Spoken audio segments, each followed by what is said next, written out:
আচৰণ নকৰিবৰ কাৰণে সকীয়াই দিছো।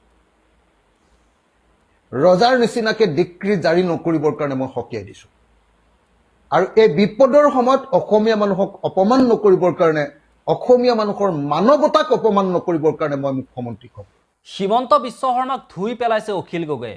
হয়, হিমন্ত বিশ্ব শৰ্মাৰ কেৱল এটা মন্তব্যই প্ৰত্যেকজন বানপীড়িত লোকক সাহায্য প্ৰদান কৰিবলৈ যোৱা প্ৰত্যেকজন ব্যক্তিৰে অন্তৰত দুখ দিছে।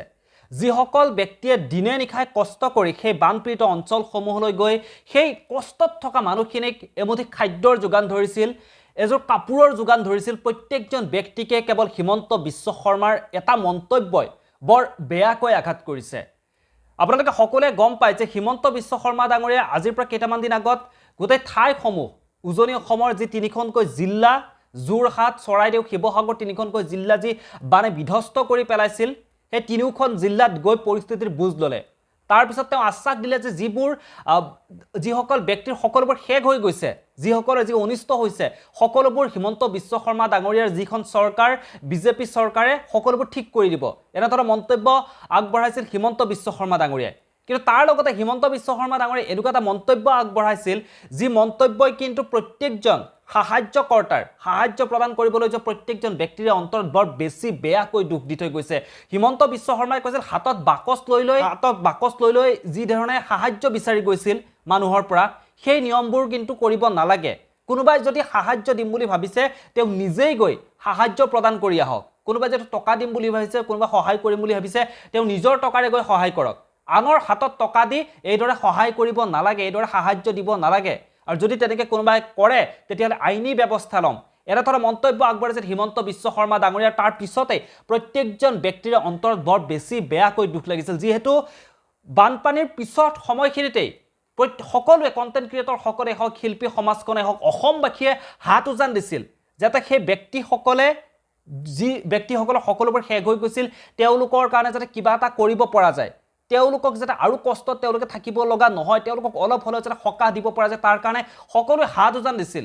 পথত খুজি মাগি খোৱা ব্যক্তিজনেও তেওঁৰ হাতৰ পৰা এটকা দুটকা হ'লেও তেওঁ দিছিল, যাতে সেই খবৰ পোৱাৰ পিছত, সেই বানপানীৰ সেই খবৰ পোৱাৰ পিছত সেই ব্যক্তিসকলে যাতে কিঞ্চিতমান হ'লেও যাতে সকাহ লাভ কৰে।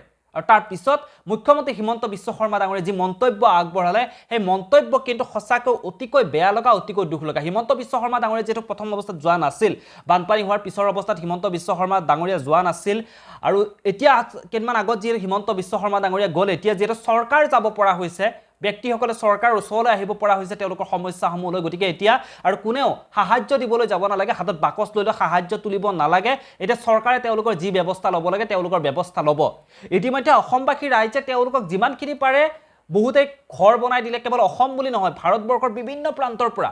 যেতিয়া এই খবৰটো পাইছিল, অসমৰ বানপানীয়ে যি বিভীষিকা ৰূপ ধাৰণ কৰিছে, অসমৰ বানপানীয়ে কেনেকুৱা এটা পৰ্যায়লৈ লৈ গৈছে, সেই খবৰটো যেতিয়াই অসমৰ বিভিন্ন প্ৰান্তৰ ভাৰতবৰ্ষৰ বিভিন্ন প্ৰান্তৰ মানুহবোৰে পাইছিল, তেতিয়া বহু ব্যক্তি আহি উজনি অসমলৈ আহি সাহায্য প্ৰদান কৰিছিল, ঘৰ বনাই দিছিল, কাপোৰ কিনি দিছিল, স্কুলৰ দায়িত্ব লৈছিল, পঢ়া পাতিৰ দায়িত্ব লৈছিল বহু ল'ৰা ছোৱালীৰ। গতিকে সেই ব্যক্তিসকল, যিসকল ব্যক্তিয়ে এই পৰিস্থিতিৰ লগত যুঁজি থকা মানুহসকলক কিছু পৰিমাণে সকাহ দিবলৈ আহিছিল, তেওঁলোকক এক প্ৰকাৰ কথাখিনিৰে ক'ৰবাত অপমান কৰা হৈছে নেকি? এইটো বিষয়ে আপোনালোকে কি ভাবে? আপোনালোকৰ মতামতখিনি জনাবৰ কাৰণে একেবাৰে নাপাহৰিব। অখিল গগৈয়ে কি কৈছে, মই অখিল গগৈৰ মন্তব্যটো অলপ সময় পিছতে মই আপোনালোকক দেখুৱাই আছোঁ। আচলতে অখিল গগৈ গৰজি উঠিছে, বৰ্তমান সময়ত গৰজি উঠিছে অখিল গগৈ গৰজি উঠি হিমন্ত বিশ্ব শৰ্মাৰ ওপৰত যিখিনি কথা কৈছে, সেই কথাখিনি আপোনালোকে শুনক। আপোনালোকে শুনি আপোনালোকে শুদ্ধ অশুদ্ধ আপোনালোকে নিজেই বিচাৰ কৰিব পাৰিব। গতিকে কিনো ক'ম আৰু, পৰিস্থিতি লাহে লাহে হাম কাটিছে, পৰিস্থিতি লাহে লাহে ভাল হ'বলৈ ধৰিছে, কিন্তু সকলোবোৰ শেষ হৈ গ'ল, সেয়া আপোনালোকে সকলোৱে গম পায়। তেওঁলোকে আকৌ আগৰ সেই সময়খিনিলৈ যাবলৈ কিমান বছৰ লাগিব, কিমান যুগ লাগিব, সেয়া এতিয়াই ক'ব পৰা নাযায়। গতিকে এটাই আশা কৰিছোঁ, ভগৱানে সকলোকে মংগলে ৰাখক, কুশলে ৰাখক। আৰু অখিল গগৈয়ে কি কৈছে, মই অখিল গগৈৰ মন্তব্যত দেখাইছোঁ, আপোনালোকে এবাৰ অখিল গগৈৰ মন্তব্য নকৰিবৰ কাৰণে সকীয়াই দিছোঁ। ৰজাৰ নিচিনাকে ডিক্ৰী জাৰি নকৰিবৰ কাৰণে মই সকীয়াই দিছোঁ। আৰু এই বিপদৰ সময়ত অসমীয়া মানুহক অপমান নকৰিবৰ কাৰণে, অসমীয়া মানুহৰ মানৱতাক অপমান নকৰিবৰ কাৰণে মই মুখ্যমন্ত্ৰীক সকীয়াই দিছোঁ। এনেকুৱা ধৰণৰ অদৰকাৰী, এনেকুৱা ধৰণৰ অকৃতজ্ঞ, এনেকুৱা ধৰণৰ ৰজাসুলভ কাম কৰাৰ পৰা আপুনি আঁতৰি থাকক। মনত ৰাখিব লাগিব, যে বানপানীত যিসকলে মানুহৰ পৰা সহায় সাহায্য বান সাহায্য বিচাৰিছে সেইসকল চান্দা মাষ্টৰ নহয়। আপুনি চান্দা মাষ্টৰ আৰু আপোনাৰ পোহনীয়া সংগঠনবিলাকে চান্দা মাষ্টৰ। এতিয়া বানপানীত যিসকলে সহায় কৰিছে সেইসকল হ'ল অনবৰতে সাধাৰণভাৱে জীৱন নিৰ্বাহ কৰি থকা সাধাৰণ মানুহ। তেওঁলোকে সকলো কাম বাদ দি যোৱা 19টা 20টা দিন মানুহক সহায় কৰিছে।